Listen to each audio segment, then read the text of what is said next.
Welcome to the Sold Too Early Sports Card Podcast. Concerned for what I've seen on card Instagram since, well, forever. That's Kai. I'm just concerned for card people. Kai, how the hell are you doing? Doing good. It's kind of like a weird, funny time right now in cards. Like nothing's really going on, but there like people have to find something that's going on. So Well, that's true and not true. So you actually were in Atlanta for Culture Collision. I'm sorry, first off, for two reasons. You're a Hawks fan, which is one, and two, you had to go to Atlanta, which is just terrible. So, what was your experience with the show? What did you think? I've heard some things, but I want to give you the floor to start.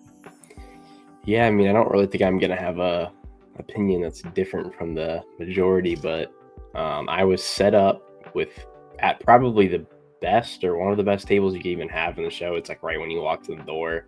I was set up with our Awesome. friends that we all know, but I got there Friday around like 1 or 2. I think the show opened at like noonish, maybe 11. And I left Sunday morning, but overall, I mean, it was pretty brutal. I really don't see them ever doing this show again, if I have to be honest. If they do, I can't imagine it goes well. But Friday was pretty much a joke. I mean, I think I made like a couple deals, but Saturday was fine. I mean, it's not worth going there for whatever Saturday was. I mean, I picked up a few nice cards, but I didn't even end up going Sunday to walk or set up. I heard there was like essentially no one there, which I mean, there was football on. I get it, but like at the same time, the show was just so bad that I don't know. It was a lot of the same people you see at shows, which was interesting. There weren't that many local people set up. There were some local people walking around with stuff to sell, but overall, I mean, I'd probably give the show like a C minus ish, give Wow. or take. So you're actually a little more brutal than what I've heard. Now, I'll ask following questions in a second, but from what I heard, it was not super packed. Quality of walk-ups were poor, and a lot of the deals that were being made were more like dealer to dealer type things, like people that you would see anyway. Like if you were at a 40 table show, but your best bud over there has nice cards, you'd make the same kind of deals. Or like, hey, we're on Instagram, we're talking, let's just meet up in person and do that. So like the show itself didn't facilitate the business. It was more of like a gathering point for people. And frankly, Dallas being a week ago, probably not the best timing. The one thing I will always give Culture Collision credit for, which I don't know if you can speak to this or not, the January show was always good for selling baseball. Yeah, I mean, I actually don't think this is ironic, but I actually don't think I sold a single baseball card. Really? I picked some up. I mean, yeah, I didn't bring a lot either, to be fair, baseball wise, but I don't want to like shit on it too much. Saturday was fine. Like Saturday was a perfectly acceptable show. I mean, it made my trip worth it. I picked up a few Okay. nice lots, but like I wouldn't go again for the whole weekend just to hopefully have Saturday be the same as it was this Do time. they do a Thursday VIP thing or no? They do something. It's not like a show though. I think it's like some sort of like get together somewhere. Okay, got it. Some sort of like cocktail party or something, I think. I don't Oh, know. I mean, I guess that's kind of neat, but like that's not the thing is about shows is I really try to balance out like I'm here for work and I want to enjoy things. So that balancing act is always something I've struggled with in the past. I've gotten good at it when it comes to Dallas because after the show ends, like if you're a vendor set up, Dallas is a long, long day. That Friday and Saturday, especially, is brutal. Friday, either because it's like 9 a.m. to 8 p.m., which is 11 hours of negotiating, talking, dealing, being on your A game, whatever else. Saturday typically is because I'm also flying home. So it's a long, long show. But after the show ends, I don't really do too much. I go out with friends, hang out, I go to bed kind of early. Like I'm just beat. Like the last thing I want to do is go grind myself to the ground at 1 a.m. in a dirty hotel lobby. Like that's not really appealing to me. Yeah, I will say that was actually unintentionally like the one thing that was really nice about this is I didn't really do much at trade nights. Like I walked around for like 5 minutes and then I just kind of went up and went to bed at like a normal time Did compared to you most card shows. But did you stay at the Cobb Galleria? yeah, I stayed at the hotel that's like Okay. connected to it or whatever. But Yeah, that hotel is really nice, but yeah, like it's like the best part of the show. yeah, that's really not a ringing endorsement. I mean, I've stopped doing the Atlanta show. I've only gone once. I frankly will never go back. It's just like not my cup of tea. I don't necessarily like the direction of the show. Um, what was super funny is like the one thing the show is known for, which is the basketball game, was played Sunday night during like championship football. And I watched the videos on Instagram. I had them up, and I'm like, not even gonna bother pulling them now. Unfortunately, It was empty. It was the people who were playing in the game, and I legitimately do not know if anyone else is in the crowd. They only showed one side of it, to be fair, but I don't know if anyone actually went besides like showrunners and people actually playing in the game. Which, if you're doing that instead of watching NFC or AFC Championship football, I'm concerned for you.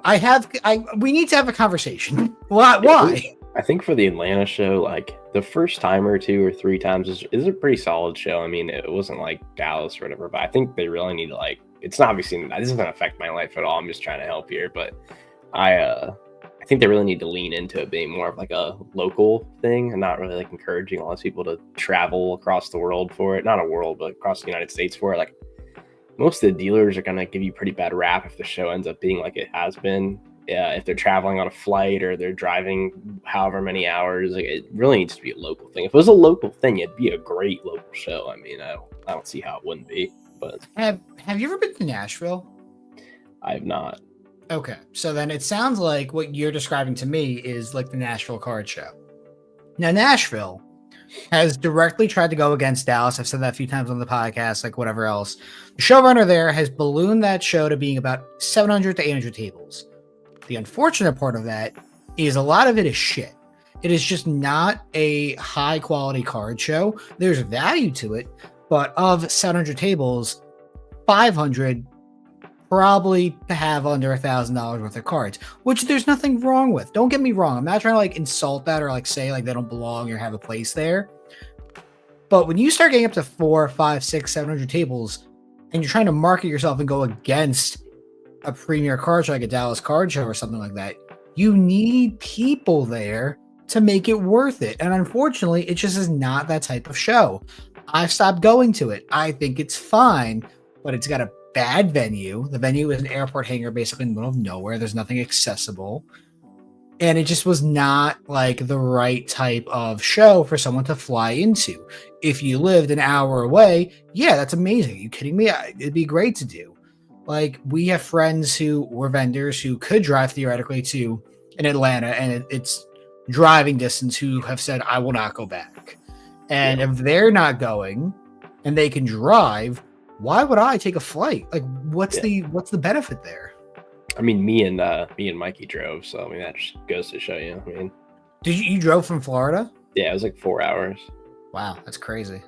But Nashville, that's a lot of tables. I didn't realize it was that big. What is that, like double Dallas? I'm gonna double check. I don't think it's double Dallas, but I'm gonna quickly check. You said like what, 700 tape? That's really big, isn't it? Yeah, so hang on. Let me see if I can. I don't really care that much. It sounds like a lot. Do they have a website? Probably not. Oh, this is bad. Can I find it? Also, everything Dave says today, take it with a little bit more respect because he has really nice glasses on. Yeah, I somehow have Gucci's glasses, by the way. I am not bougie. I'm not fancy at all. I somehow have Gucci glasses, which is fucking hilarious to me. They were in my coverage when I got new glasses last year. So I own Gucci glasses. So Kai, I was wrong. It's 850 tables. Now, yeah, you've been there what, twice? I think I've been there 2 or 3 times. Is it actually 850 tables? Like they're all full? So once again, like this show has ballooned to a point where it no longer makes sense. If this was like a 300 table show, I think even then it'd be kind of crowded. It'd be a little too much. Dude, this is ridiculous. Like, unfortunately, Nashville, or at least the showrunner as it currently stands, cannot adequately fill up the show to where it belongs being this large. Because this might technically be more than Dallas. Dallas might be 1,000. Dallas could be 1,000 tables across all the rooms. But there's no chance Dallas is 1,000 tables. Across all the rooms, though, like I wonder if it even says. No, yeah. I mean, those little rooms don't hold very many tables. No, they don't. But I just want to see if Also, do you there's. notice that the next Nashville show is like 2 weeks before the National? I see February 9th. No, sorry, not that one. The one after that. Where's the other It's like one? at the bottom of the flyer. July 11th to 13th. Oh, that's gonna be ass. That's gonna be really bad. Like at least Dallas is July 3rd. It's the week before, so you have like 3 weeks gap. Like that. I mean, July 4th weekend is brutal. That's gonna be a bad show in and of itself because I'm going to go. I don't really want to, but I know I have to this year after skipping it for my honeymoon last year. I have to go back. I have tables in my name. I need to be there. But that's brutal. That's not good. Can I see? Maybe if I just type in Dallas Card Show, they'll say how many tables they primarily have. But they're marketing 850 for Nashville. This says 700 plus. So theoretically, Nashville is a larger show, but it's night and day. This is way better. Nashville could theoretically shrink 50%. You wouldn't miss anything. It's just a very large airport type hangar with a second addendum, like another hangar type thing, and it's just not that good. Yeah, I mean, there's a lot of shows that I think kind of like boxes that we talk about, like that could easily just be cut out and like no one would really care. Yeah, like there is a tier list, this type of thing. I'm unhappy I'm missing Burbank this show, or West Coast Card Show, I should call it this time because they've rebranded. Like that's gonna be an incredible show. I can't swing it this time. Like we're gonna be moving that weekend literally, so I can't. You know, this is the sacrifice you make as a real human being. Like, do I want to go sell pictures of men, or do I want to move into my house? So I have to balance the important things. So tough one, Dave.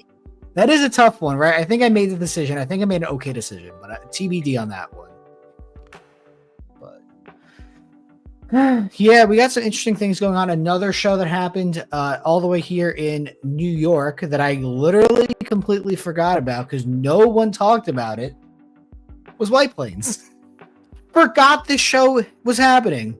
Did not go, obviously, because I didn't know it existed, really. I'm being a little, exaggerating here. Do you ever even go to that, Joe? I have never been to White Plains. I have How far is that from you, like, roughly? You want me to? I'll pull it up on my phone real quick. I don't need to get doxxed, but unfortunately, it's just like one of those things where, hang on, quickly typing into my phone. White Plains is about 2 hours away. So theoretically, I could drive there. Going through New York City could be a little rough, like whatever. I'm not gonna bother. Like my free time to me is very valuable. Like I don't do this full time. I could. I don't really want to. I don't have the right personality type for it. I enjoy my time off. I really don't do a ton of local shows here in New Jersey. There is one coming up next week that I will be, but it literally, Kai, is half a mile from my apartment. So I'm going to it. There's no reason not to. But I don't do a ton of like the local shows here in New Jersey. Really, my main priorities are a Dallas, a Burbank. I will eventually fill in other shows. Speedy Card Lister is sponsoring Zion's Third Coast Card Show. We talked about that last week. That is Memorial Day weekend this year. That one I'll, of course, be at because there's no reason not to. If I'm sponsoring it, I need to be there. But I very much enjoy my time off, which if I could do 85% of what someone does full time in cards and then also have my freedom on my weekends, well, that to me sounds like a win. Yeah. Yeah. Yeah. But anyway, they talk about whatever the show's White Plains. They gave out like an awards, like the best vendor or something. I skimmed the article a little bit. I did not read this article in depth, so my apologies. But they gave someone an award, I guess, for being like you're an exceptional vendor. Like you've been here for X amount of years. Like you're great at this. Like that's kind of cool. I like that. It's just kind of funny in context to get an award for being a vendor. So the people at the National would give themselves the award. It's Obama giving Obama the medal like a couple weeks ago. Apparently he was very busy though. The line wrapped around the building, so that's kind of cool. Yeah, I mean, I don't think there's any doubt that like the card market as a whole is like kind of crazy right now.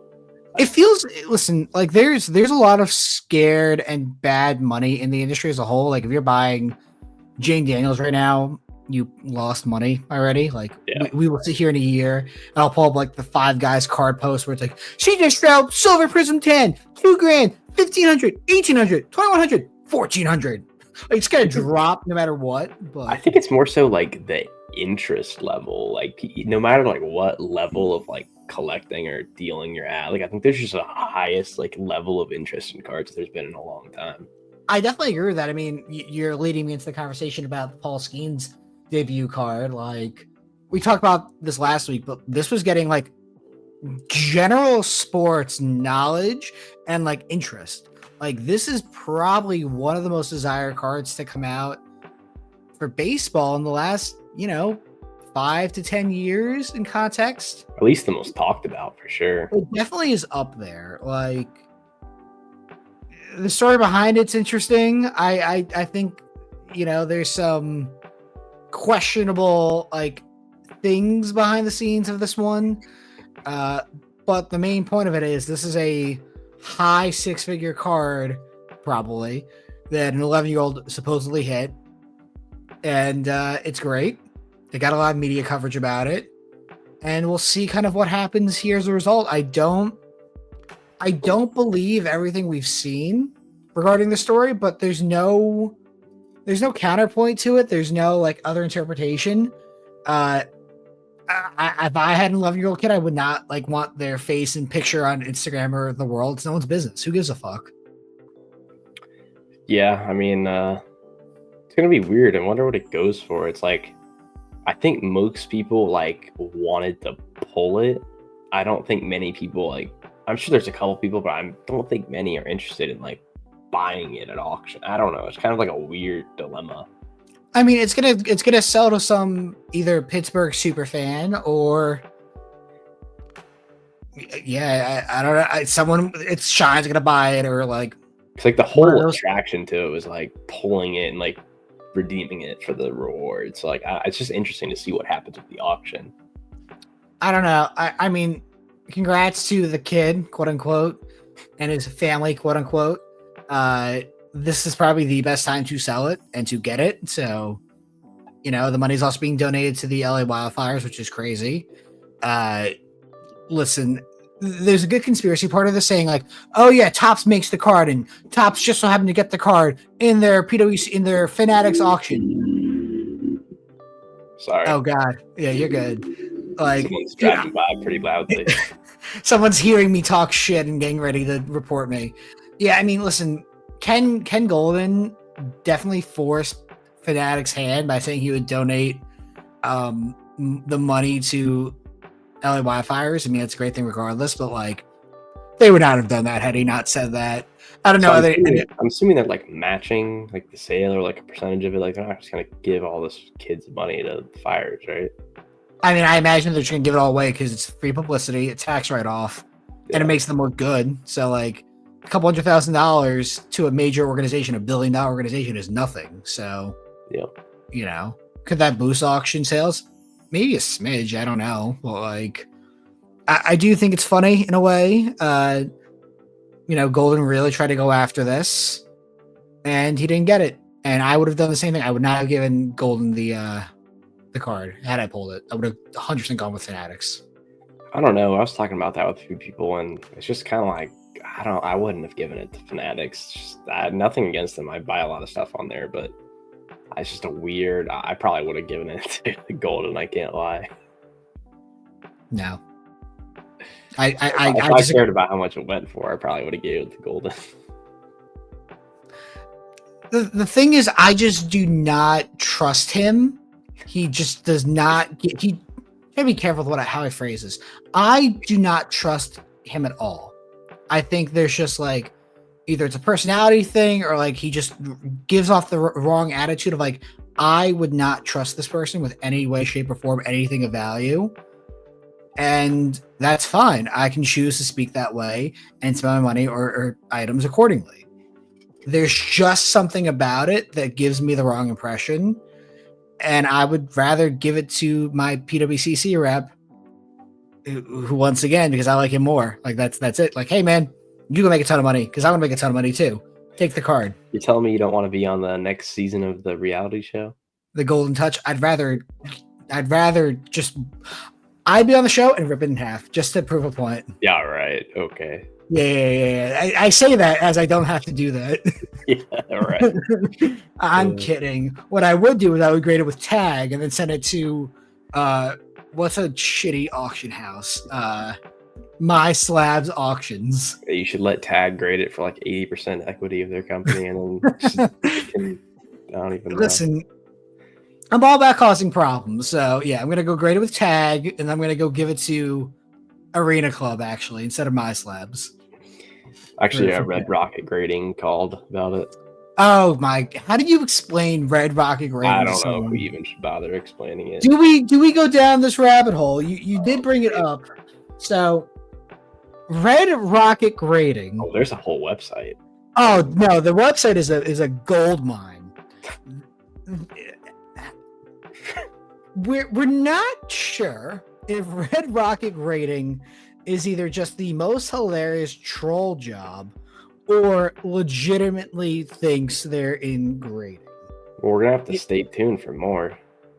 We are gonna have to stay tuned for more. This is their website. They're the #1 grader in Missouri. That's great. They're also known as the only grader in Missouri. Listen, you know what? You're right. Let's look at their blog.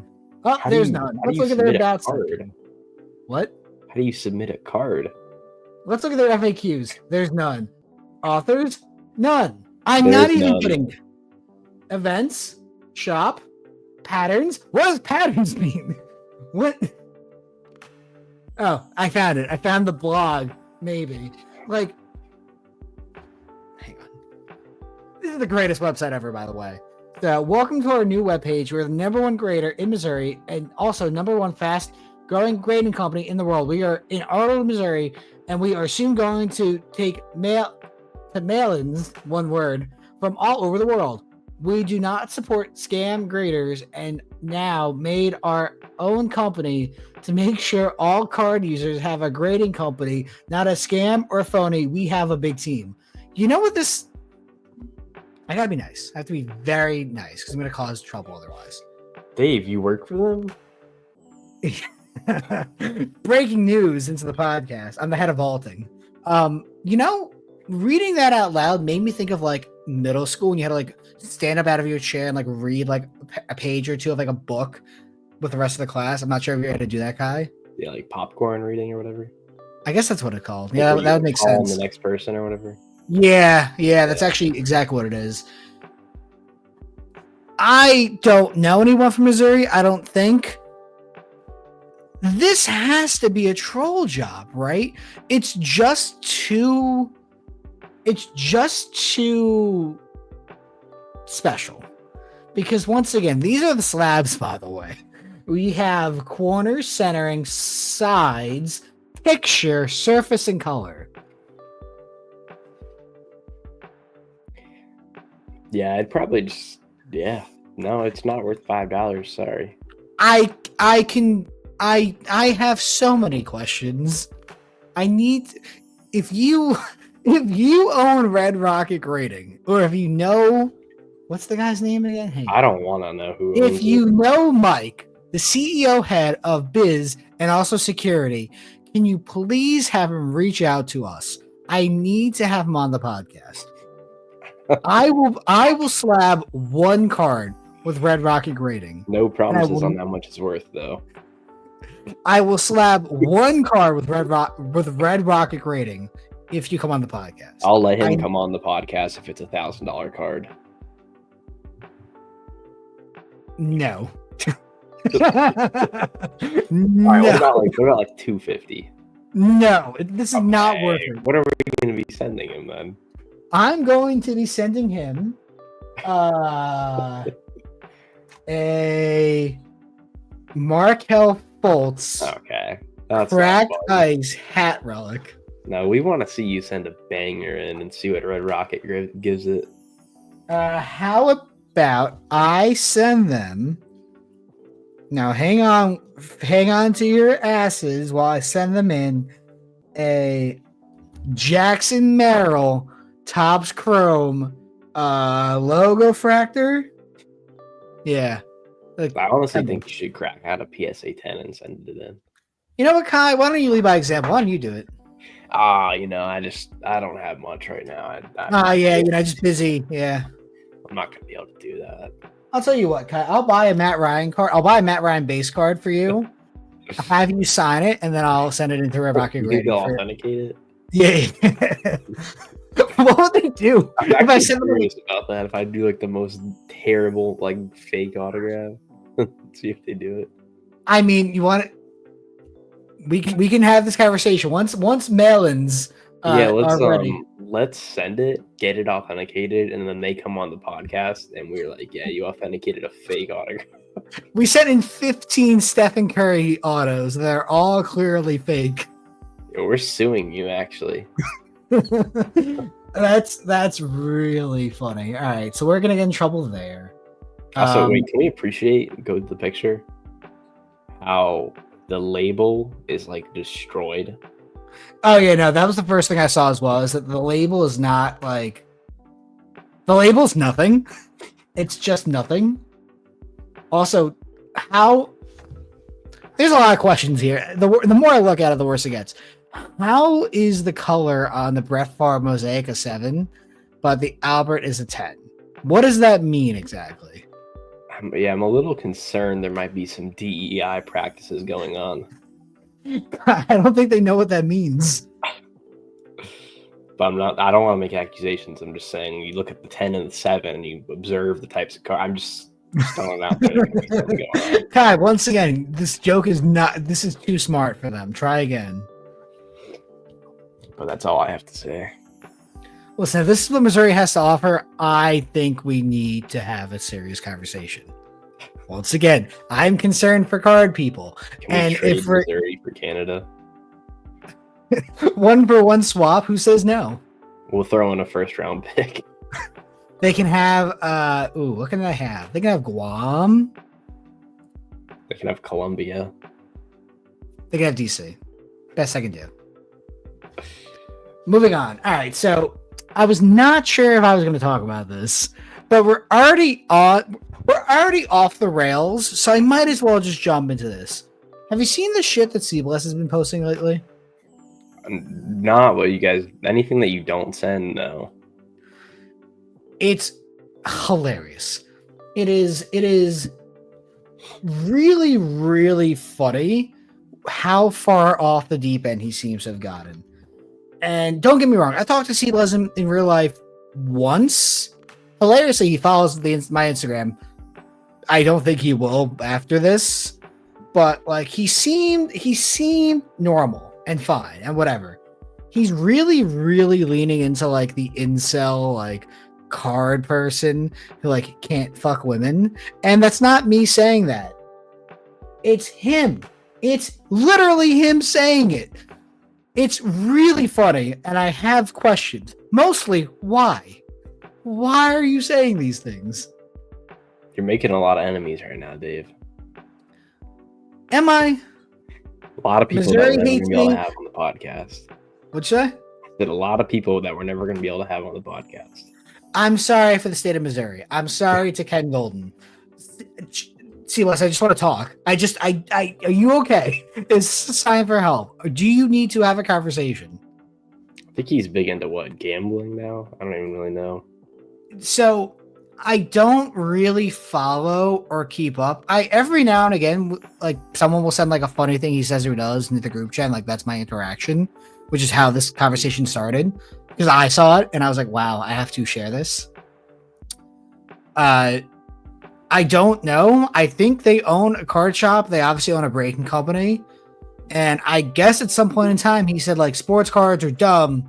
I'm going to go into gambling. And now I guess he's gone full heel into women are dumb. Tag OnlyFans models need to make content with, or how we can make millions of dollars using our V cards together. I don't know.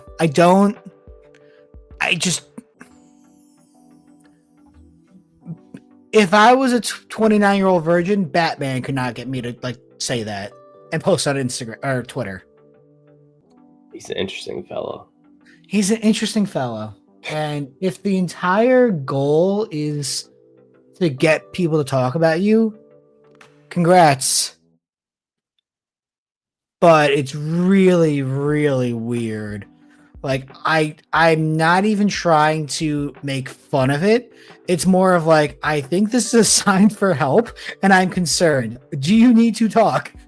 Do you're in Vegas? Are whores legal in Vegas? I don't know. Who gives a shit? Like, this can be solved in about 35 minutes. Yeah, I don't even know if he does anything related to cards anymore that I've I seen. At least. don't really care. I think it's really funny, and he clearly is just leaning into it. But I don't know, man. It's just kind of strange. Yeah, I don't know. That's all I got about that. All right. What else is going on in the sports card world? Shit, we really have jumped the shark this week. I mean, honestly, I don't think that much, right? In terms of like what's actually happening, I mean, post Dallas, I've been flipping out more cards lately. Like, it's actually been a very good time. What I've started to do a lot more is like Ryan's Discord. I have two monitors right now. One in front of me, one's my right. When I move, I'm gonna actually buy a third monitor, literally just for like the Discord, because having it open and available when I'm working has allowed me to buy stuff at pretty good margins. Like, I've really kind of leaned into it the last couple of weeks. I think it's a good outlet for buying, especially. And you know, if you're reasonably priced on things, then you know your cost basis, you will make deals happen. Like I've just, you know, kind of leaned into that, and it's done super well for me. Yeah, no, the Discord's great. I actually haven't been using it as much as I should be. I used to sell a lot in there. Like, it's really easy to sell cards in there if you're fair. Buying wise, it's a little more difficult, I feel like. I don't know if you agree. I pay like 85% roughly on stuff. So the Discord we're talking about is, Jesus Christ, what's everyone's name is so... I think it's just literally Ryan's Cards Discord or something. I think it literally is. It's Ryan's Cards LLC. And Ryan has a Discord that I think the price went up. So when I joined it, I think it was like 10 or 15 bucks a month, which is not a small amount of money, don't get me wrong. But you also have the ability to pay a one-time fee for VIP. VIP meant like you're in it forever. You know, you get access to these certain things. You get access to chats, emotes, whatever else. And like, you're in forever.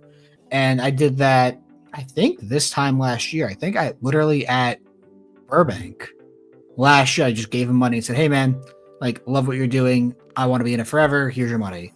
And I've easily made that money back and then some many, many times over by just being in that chat and using it. I think there's like a referral program for it. I guess what I'll do is I'll link my code at the description unless you want to do it, Kai. Do you care? I don't care. All right, I'll use mine then, so people want to check it out. I think it's a useful tool. I think that there's many, many different tools out there for people to use. You know, when I look at the verticals in the sports card world, obviously I create Speedy Card Lister, like to make eBay listing easier. Obviously, I've leveraged tools like Discord to sell items and buy items. Obviously, story sales on Instagram are great. I don't use Facebook. I don't really care for Facebook. I just don't think it's like my thing. I think that Facebook probably has the worst type of buyers. I just think it's very annoying as well. And apparently Twitter is actually pretty decent for cards, but I've used Twitter literally, Kai, 2 times in the last 6 months, and it was today looking at C-Buzz's post, which is hilarious, and when Deshaun Cosby got hurt. Yeah, I've used Twitter briefly. I mean, it's fine. You just have to really build a following on there, which isn't easy, but I don't give a fuck. Like, I it doesn't mean anything to me, dude. Like, there's so many different ways you can buy and sell cards. It really doesn't matter if you're not on all of them. Yeah, I mean, once again, there's a lot of things I occasionally see that kind of concern me when it comes to people buying and selling cards. And one of them, good segue in, this is by Tiffany. He pointed out still how in 2025 people are just not getting the idea of like fake and altered cards. So on screen is a hilariously fake Peyton Manning. PSA and Beckett do not grade or confirm the authenticity of patches.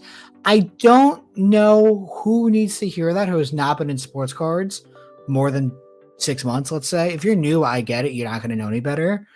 But even still, that critical thinking level of like, hey, I know an NFL Shield is kind of rare, it's expensive, whatever else. This card's numbered at 199. This card's numbered 1 of 25. That's kind of weird. They have the full NFL Shield in here. That's kind of strange. I wonder if that's normal. The answer is no, it's not. And, this is a very, very clearly faked item. And people, unfortunately, continue to get scammed by this. Even people with a lot of money. There was some fucking guy a year or two ago at this point who had like a 1-of-1 Tom Brady triple threads. Clearly fake patches. Just refuse to believe. And that card has been moving around the card world ever since for like years and years and years. It's completely fake. The patches are fake. They're swapped. They're altered. No one gives a shit. It's just finding the next big idiot to take the card off your hands. So yeah, no, it's not a new thing at all. I mean, stuff like this has happened for 20 years probably. More like since patch autos and things like that became popular in sports cards, that that had to be more than 20 years ago at this point, which is crazy.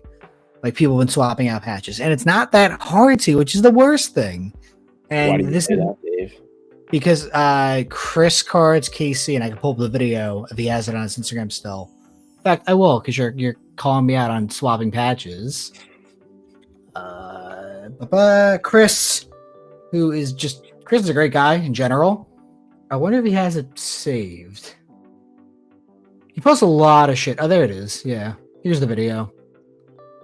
So this was him like taking like a Carlos Henderson card and just showing you how easy it is to swap a patch out. It's like a joke. And no, Chris is not altering his cards on purpose. He's not like taking advantage of people. He's doing this to show you how he rushed it. And it took, I think he says like 10 minutes to do this. I don't remember where he originally had said this, but like there's the open patch window. And he just swaps it. Like it's that easy. It's not that complicated. So yeah, it's a real issue. I mean, obviously Chris is doing it to just make fun of it, but like people with nefarious intentions who want to do it well can and will. And you have to be a little more aware of things, because unfortunately people just want to fuck you over. And PSA and Beckett don't care. They don't grade the patches. One thing I've really have said, and we probably have records of this because I've said it for now years. Panini and Topps, or really just Topps now at this point, because fuck Panini, no one cares about them anymore. Should hire 1 or 2 photographers. Take 1 grand picture of every single rookie, every RPA, every like insert patch auto, whatever else. Make a database of it. Charge collectors $199, $299 a month to have access to this. You search it by product, year, and insert, or a true RPA, vertical RPA, horizontal RPA, numbering, and you let them have access to scans of these photos or high-end quality pictures, and you would eliminate patch swaps forever. Because it's really, the second you get a database organized of this, the second you can immediately get rid of this issue. Like it's not that hard, but no one has ever seemed to bring that up except for me, and I don't really get it. And this is like a very easy thing to fix, and you could charge people for it. Yeah, I mean, I know people have like done like homemade ones where they go and find all the NTs, like expensive players and stuff. Yeah, which is fucking stupid. Like you shouldn't have to do that. No, you shouldn't have to do that. Like there is so much like actual optimization this industry could have if like anyone gave a little bit of a fuck. That is such an easy solution. You can hire some goddamn stupid intern to do it for 20 hours a week, and they do it over the course of a year. Or you hire 2 stupid interns to do it. It doesn't matter. Like, even if you want to use a scanner, who cares? Do something and then charge people for it. Like, people would have that, or at least someone would have that. Hey man, I'm buying this LeBron James RPA. Can you confirm the patches and swap? All right, yeah, no problem, dude. Like, oh, it's this set, this insert. All right, cool. Here's numbering. Boom, we got it. Oh, the patch is fake. Get fucked. Yeah. I Or hey, I'm surprised no Patrick one's done it. Mahomes, more relevant example because LeBron James was 22 years ago. What about Patrick Mahomes? All right, here's 8 years ago. Boom! If you had done this, like, be easy. Like this is not a hard thing to do, and I don't know. I don't know why they don't do it. It's a lazy cost. They don't think about it. Like I don't know. There's just like it's just so easy. It is. Yeah, I don't know either. It's very strange. It you know, it's a minute issue, but it's one of those where if stupid people continue to buy stupid things and lose stupid money, they're gonna end up out of the stupid industry and the stupid hobby, and they might not be a stupid consumer for you for 30 years. Like, because you have to save people from themselves. Yeah, I mean, I'm really surprised like Fanatics or Tops hasn't kind of done something like that. You would think That maybe. would, dude, I'm not even kidding when I said this. If I ever had the opportunity to talk to Michael Rubin for 5 minutes, I would not be sucking his dick. I'd not be like, "You're such a hobby legend and a goat. I love you." But like, hey, man, here's 5 ideas I think that make the sports card industry better. I think you could do in 30 days. Boom, boom, boom, boom, boom. Here's what I would do if I were you. Here's actual recommendation to make this a little more streamlined. Make your life easier. Yep. Oh, you want credit for this? No, I don't give a shit, dude. You do it. Just make the industry better. Yeah, I mean, you could easily come up with a list of like 5 things. Yeah, I mean, the patch swap thing would be one because that would just be the easiest one to think of. Dan the Cardman actually I watched a video of his today. He had one where like you should be able to see redemptions when they get hit, like when they're redeemed. I think that'd be great. That's a way of like eliminating issues with like, hey, this thing is live or this thing is not. An extension of that, when autograph people to actually get signed, you should have like the ability to like check redemptions. Like, oh hey, Paul Skeens signed his things December 31st, and they'll be available for collectors starting 2/1. Like Panini like kind of does that. I don't know if you've seen it before. they have like the mail day, like They have like the redemption reports. They like say which cards. Yeah, they don't tell you like when you're gonna get it. Like they just say they've been signed. Once again, like there's an optimization there. If you had the ability to, when you got logged to Tops, like, hey, you have a redemption available. All right, here's your redemption. Here's the latest update on this. Like sent to player January 1st of 2024. He's not going to sign it though. Don't worry, guys. Yeah. I mean, Tops has gotten very good about redemptions. Like I've been buying them on Discord hilariously. Like Yoshinori Yamamoto, I redeemed this on, a week and a half ago. Got it today. It's sold. It's awesome. Tops has done a phenomenal job of getting redemptions, basically. That's fast. Yeah, no. I am not here to be a Tops fanboy. I'm not here to be a Panini fanboy. I don't care. I sit on no one's side. It means nothing to be the Fanatics goober or like a Panini defender. I don't give a shit. I just want a better industry. And if that means saying that things are good and things are bad, fine. Tops has done a lot of good things. Tops also did some shitty things. But generally, what they've done since they've taken over the baseball market, at least, they've at least attempted to innovate. I think Topps Chrome Basketball this year looks like dog shit. When they get the license in a year or two, it's probably look amazing. Like they're gonna make Topps Dynasty Basketball probably. They look incredible. There are gonna be other products come out that look like dog shit. But that's fine. Like I'm willing to give them at least a long leash on that stuff to figure it out. And I think there's ways to improve the general like collector / person who flips cards mindset. And I think there's a lot of ways to do it. And that's, something that could be done, in my opinion, relatively quickly. Yeah. So it's interesting why they don't do stuff. It's pretty obvious quickly. I don't know. I mean, I can tell you from working with marketing sides of large brands, it usually has a lot of politics, frankly. Like, so my experience in the marketing world is with brands like B&W, Lego, a lot of J&J products, and now hopefully JetBlue. And I can tell you from a marketing perspective, there's like weird politics with things. There's a lot of like bureaucratic bullshit that goes on. There's different teams and different rugs that have to go through. It's not as straightforward as, hey, this is a good idea, let's do it. It goes through legal, it goes through 4 different teams of like how to optimize and write copy and do other things. Like that's why if you just went out to Michael Rubin and said, "Hey man, here's 5 ideas I think you can do tomorrow," he owns the company. I'm sure he has a board of directors he has to report to, but if it's like, "Hey, this is just a way of doing these 3 things that are super easy." Oh, let me go to the boss. Oh, it's me. I'm the boss. This is a good idea. Let me go talk to people internally and do this. Like, I don't know.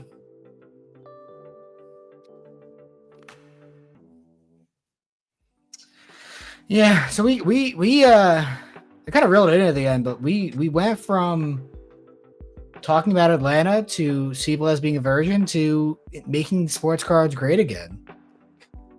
I'm fucked. I'm the worst. Well, to make a hat with that slogan on it. No, I really don't want to. That would. I was totally joking. It's really funny to do that, but like, we should have done that in like September, October. You could make it red too. You make it bright red. Uh, I'm sure it exists already, but to be fair, Trump also wears like a bunch of different hats. I saw him wear a like black and gold one when he was in LA a couple days ago. have to make that one too. Yeah. Well, don't get sued or copyrighted. I don't know how that works. So you figure it out. All right, you figure out that. I figure out how Golden's going to sue me for defamation or something. Or Red Rocket's going to sue us, actually. We have a lot of problems. I have a lot of problems and a lot of concern for card people. And that's the episode. Boom.